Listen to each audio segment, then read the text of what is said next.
Good morning student. अगर आप कक्षा 5 में पढ़ते हैं और आपने एक जवाहर नवोदय विद्यालय का एक फॉर्म भरा है तो उसमें जो है कि 3 सब्जेक्ट रहते हैं।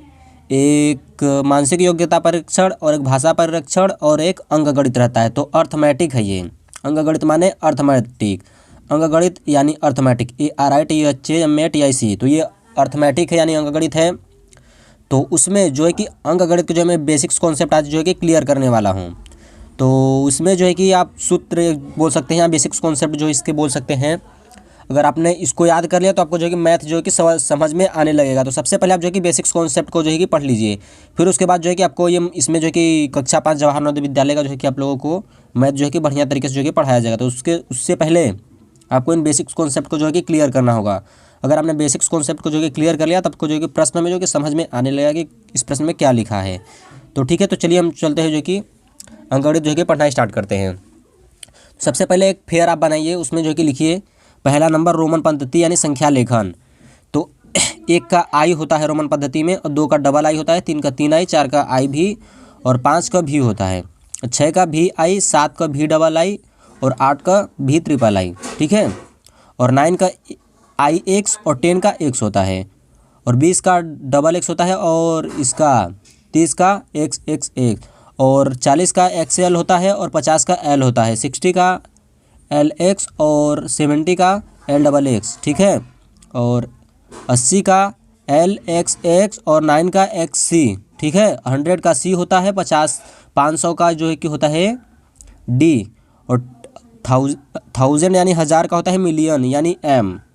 तो जो है कि ये रोमन पद्धति में हमने जो है कि पढ़ा था। तो रोमन पद्धति इतना से जो है कि आपका कॉन्सेप्ट जो है कि क्लियर हो जाएगा। तो चलिए हम चलते हैं अंकगणित के दूसरे नंबर पर। तो अंकगणित में जो बेसिक्स कॉन्सेप्ट में दूसरे नंबर पर आता है भाज्य बराबर भाजक गुणे भागफल प्लस में शेषफल। तो इसको जो है कि आप याद कर लीजिए, भाज्य बराबर ये ब्रैकेट में भाजक प्लस नहीं, देखिए ध्यान से सुनिए आप, ये देखिए आई है तो इसका जो कि भाज्य बराबर ब्रैकेट में यानी कोष्टक में है भाजक गुणे भागफल ब्रैकेट बंद और प्लस में लिखा है शेष। दूसरा है भाजक बराबर भाज्य माइनस में शेष भागे भागफल, और तीसरा यानी भागफल, भागफल बराबर भाज्य माइनस शेष ब्रैकेट बंद जो है कि भाग में भाजक।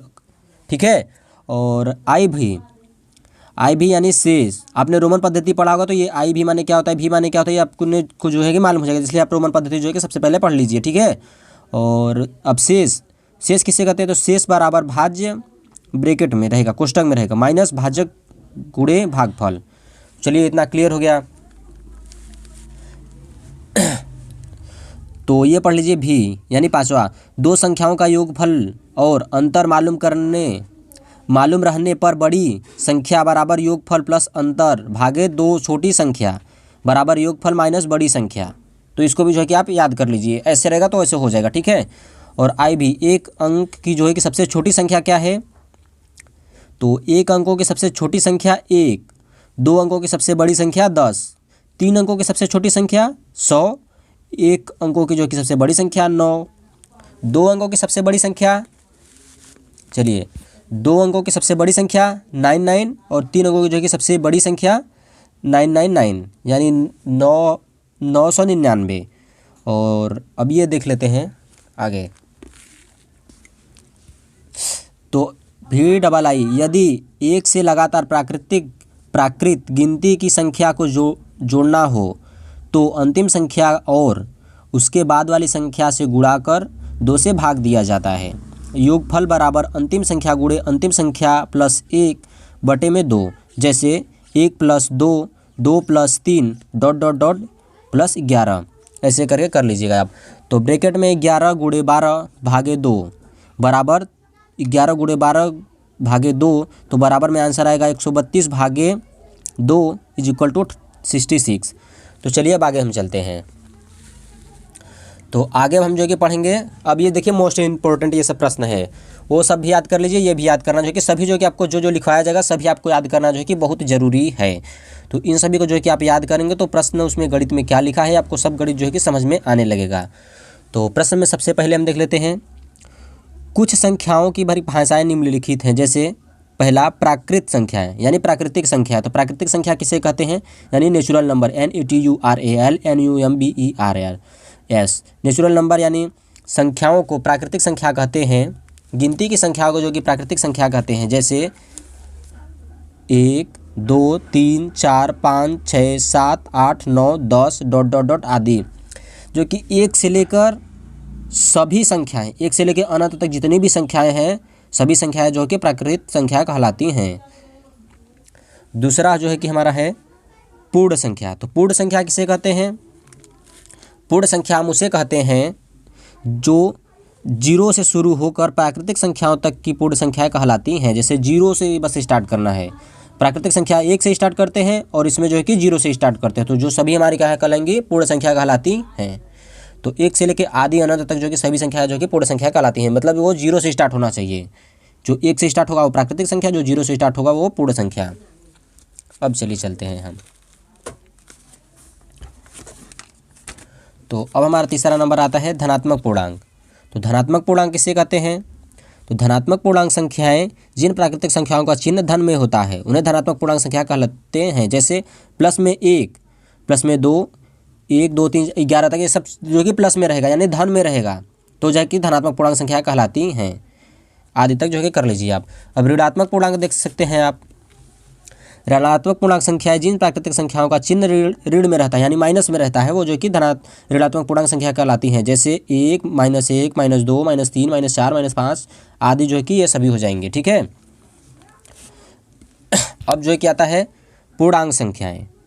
पूर्णांक संख्याएं धनात्मक पूर्णांक संख्याएं और ऋणात्मक पूर्णांक दोनों संख्याएं जो कि रहें, जैसे -3 -2 -1 और 0 1 2 3 4 3 आदि तक, तो जो कि माइनस में भी है और ये प्लस में भी है, तो ये जो है कि क्या कहलाएंगी? हमारी पूर्णांक संख्याएं। चलिए अब जो कि अब आता है तीसरा नंबर परिमेय संख्या।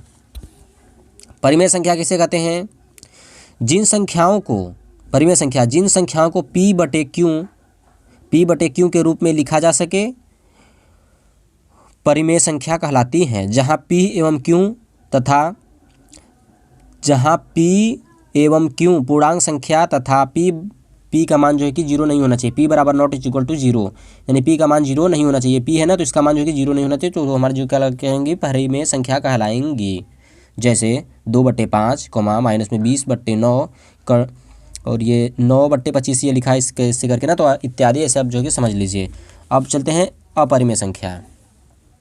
अपरिमेय संख्या किसे कहते हैं? अपरिमेय संख्या वैसी संख्याएं जो अपरिमेय संख्याएं कहते हैं, वैसी संख्याओं को अपरिमेय संख्या कहते हैं जिनका वर्गमूल चिन्ह के अंतर्गत हो परंतु वर्ग न हो। तो वर्गमूल हो किंतु वर्ग न हो। जैसे वर्गमूल 5, वर्गमूल 2/7, वर्गमूल 3 + 2, तो वर्गमूल 5/10 आदि। चलिए भाज्य, भाजक, भागफल और शेषफल, ये सब जो कि हम सीखेंगे। जिन संख्या में भाग दिया जाता है भाज्य कहलाता है। जिस संख्या से भाज्य में भाग दिया जाता है भाजक कहलाता है। भाज्य में भाग देने पर जो परिणाम मिलता है भागफल कहलाता है। भाज्य को भाजक से भाग देने पर अंत में सबसे नीचे जो बाकी बच जाता है शेषफल कहलाता है। नीचे दिए गए उदाहरणों में भाज्य, भाजक, भागफल, शेषफल स्पष्टीकरण किया गया है। तो जैसे कि उदाहरण में ये आप देख सकते हैं, तो ये भाजक हो गया 13 और 346 भाज्य हो गया, 26 जो कि हमारा भागफल हो गया और नीचे 8 जो बचा है वो शेषफल हो गया। बस अब इतना जो कि कॉन्सेप्ट आपका क्लियर हो गया। तो अब जो कि ऋण संख्या सीख लेते हैं। तो ऋण संख्या किसे कहते हैं? ऋण संख्या उस संख्या को ऋण संख्या कहा जाता है जिसमें एक या उसी संख्या के अतिरिक्त दूसरी संख्या से भाग नहीं लगे, उसे ऋण संख्या कहा जाता है। ऋण संख्या उस संख्या को ऋण संख्या कहा जाता है जिसमें एक या उसी संख्या के अतिरिक्त दूसरी संख्या से जो है कि भाग नहीं लगे। जैसे 2 3 5 7 11 13, 2 से भाग 3 में देंगे तो नहीं लगेगा। क्या समझ रहे हो आप? जैसे 2 के 2 2 दूनी 3, 2 के पहाड़ में 3 जो है कि 2 के पहाड़ में 3 नहीं आ रहा है, यानी 2 का भाग जो कि 3 में नहीं लग रहा है। अभी 3 को देख लेते हैं, 5 में भाग देते हैं, तो 3 का 5 में पढ़ेंगे तो 5 जो है कि 3 के पहाड़ में आएगा ही नहीं, यानी भाग इसका 5 में नहीं लगेगा। तो जो है कि ये क्या जो है कि बोला था, ऋण संख्या उस संख्या को कहा जाता है जिसमें एक या उसी संख्या के अतिरिक्त दूसरी संख्या से जो कि भाग नहीं लगे, ऋण संख्या कहलाता है। तो यही हमारा 2 3 5 7 11 13 ... आदि, तो जो कि सभी हमारे ऋण संख्याएं हैं। चलिए अब दिया है जुड़वा भाज्य। जुड़वा भाज्य किसे कहा जाता है? उस अभाज्य संख्याओं के जोड़े को जुड़वा भाज्य कहा जाता है जिसमें 2 का अंतर होता है। तो जुड़वा भाज्य उस संख्या को कहा जाता है जिसमें 2 का अंतर होता है तथा इन संख्याओं का एचसीएफ हमेशा 1 होगा, जैसे 13 और 11 तथा 19 और 17 आदि। चलिए ये भी हो गया हमारा जुड़वा भाज्य भी हो गया कंप्लीट। अब 10वां जो है कि हमारा सम संख्या यानी even number, EVENNUMBERS, even numbers यानी सम संख्याएं। तो सम संख्याएं जिन संख्याओं में 2 से पूरा भाग लगे उन्हें सम संख्या कहते हैं, जैसे 8, 12, 18। तो पूरा भाग लगता है, उसमें जो कि पूरा भाग जो कि नहीं लग रहा था, ठीक है, इसमें जो कि पूरा भाग लगता है उसे सम संख्या कहते हैं, जैसे 2, 4 नहीं, इसमें दिया ना जिन संख्याओं में 2 से पूरा भाग लगे उसे सम संख्या कहते हैं, जैसे 8 और 12, 18 आदि। चलिए विषम संख्याएं यानी ओड नंबर, विषम संख्या यानी ओड नंबर, विषम संख्या यानी odd number, odd number ODDNUMBERS। जिन संख्याओं में 2 से पूरा भाग नहीं लगे, 2 से जो है कि पूरा भाग नहीं लगे उन्हें जो कि क्या कहते हैं, विषम संख्याएं कहते हैं, जैसे 3, 5, 7, 9, 11, 13, 15, 17, 19 आदि। सम संख्या में पूरा भाग लग रहा था, विषम संख्या में जो कि पूरा भाग नहीं लग रहा है। तो चलिए अब हम चलते हैं यौगिक संख्या। तो यौगिक संख्या के पास हम आ चुके हैं। तो यौगिक संख्या जिन संख्याओं में एक या उस संख्या के अतिरिक्त दूसरी संख्या से भाग लगे उन्हें यौगिक संख्याएं कहते हैं।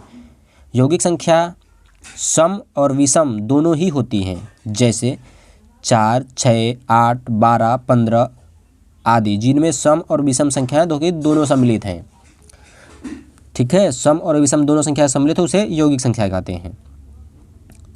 चलिए नोट कर लीजिए, ये इतना भी जो है कि बेसिक कॉन्सेप्ट है, तो इन लोगों को इसको भी जो है कि आप लोग जो है कि कंप्लीट कर लीजिएगा। अप्राकृत संख्याओं में संख्या का मान बढ़ते जाने पर उसका मूल्य जो है कि घटते जाता है, जैसे 1 से कम 2, 2 से कम 3 इत्यादि होगा। बी एन जो है कि प्राकृतिक संख्या को जो कि सूचित करता है, आई पूर्णांक को सूचित करता है, क्यों परिमेय संख्या को सूचित करता है, आर वास्तविक संख्या को जो कि सूचित करता है। सी सिर्फ मझली कोष्ठ जो कि समुच्चय लिखा जाता है। तो ये पहला हमारा बड़ा कोष्ठक, तो ये रेखा कोष्ठक है, A + B + C रेखा कोष्ठक है ये, और ये मझली कोष्ठक है और ये छोटा कोष्ठक है। चलिए, तो आई होप कि आपको ये जो कि वीडियो पसंद आया होगा। अगर आप छोड़िए, आप वीडियो को छोड़िए, आप इस पर ध्यान दीजिए जो है कि पढ़ाई पर। अगर आप इसको जो है कि याद कर लेते हैं तो आपका जो है कि बेसिक्स कॉन्सेप्ट नवोदय के पेपर में जो है कि कंप्लीट हो जाता है। और साथ ही में ये जो आपने पढ़ा था ना, ये आपको 9, 10, 11, 12, 1 से लेकर 8 तक सभी क्लासों में जो कि आपको ये सब जो है कि देखने को मैथ मिल जाएंगे ये अंकगणित में। ठीक है, तो चलिए, गुड बाय।